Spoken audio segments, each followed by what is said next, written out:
When silence breaks, what is it that we're actually hearing? Let's just sit with that question for a moment, because it's right there, in that little space, that first crackle before all the words come rushing in.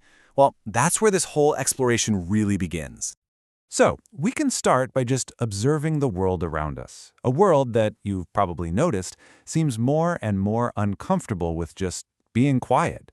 A world where every single pause, every little moment of ambiguity feels like some kind of problem that needs to be fixed, and fast. And that, right there, is the core of the tension, isn't it? We're living in this age of constant explanation, and when someone jumps in to fill a quiet moment, their words are doing more than just sharing information. They can actually start to chip away at the very foundations of trust. I mean, think about our most cutting-edge technology. We demand total explainability from AI. We want to see every single step of its logic, to make the whole process completely transparent. We look at any kind of opacity as a failure, a bug that needs to be patched.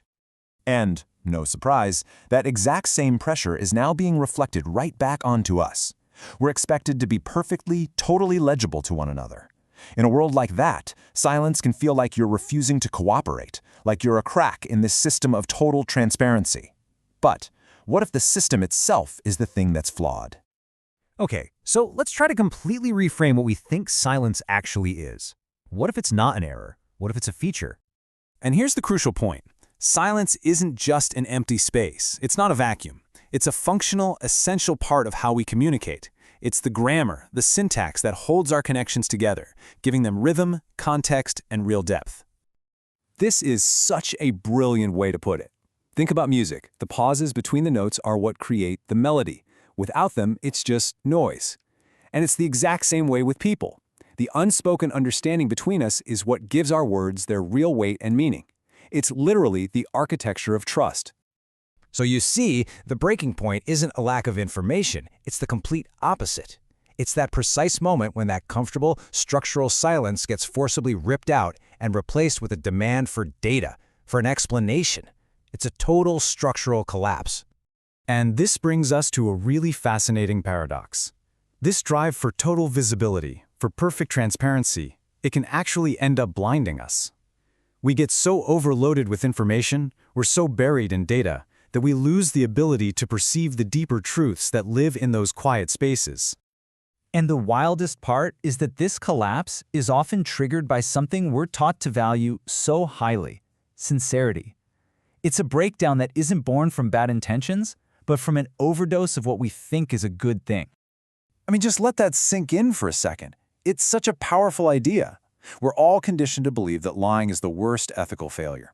But this suggests that the demand for absolute, total disclosure, this excess of sincerity, can be just as destructive. It can hollow out our relationships completely from the inside. So here we can see the two paths laid out pretty clearly. On one side, you have the ethics of transparency. This path demands that trust has to be an object you can explain, something you can prove with data points and disclosures. But on the other side, you have the ethics of silence, which allows trust to just be what it is, a resonance that grows in the unspoken margins of a relationship. At the end of the day, you can't put trust on a slide or quantify it in a report. It just doesn't work that way. It's the echo that you hear in the quiet. It's the understanding that doesn't need to be spoken out loud. And to demand its explanation is to completely miss the point of what it is. So where does all of this leave us? Well, not with a simple answer, that's for sure. But maybe it leaves us with a new kind of awareness.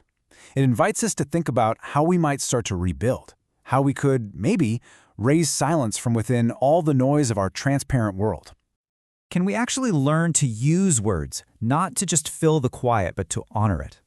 Can we find a way to speak that deepens our understanding without completely destroying the unspoken syntax that's holding it all together? And let's bring it back to our technology. If we really want our AI to be ethical, to be truly integrated into our human world, it can't just learn about transparency. It has to learn the structure of silence. But how in the world do you teach a machine the value of everything that's left unsaid? And, well, maybe that brings us to the most fundamental question of all. What if our very nature, our imperfections, our ambiguities, our deep need for that unspoken trust, what if it isn't a flaw?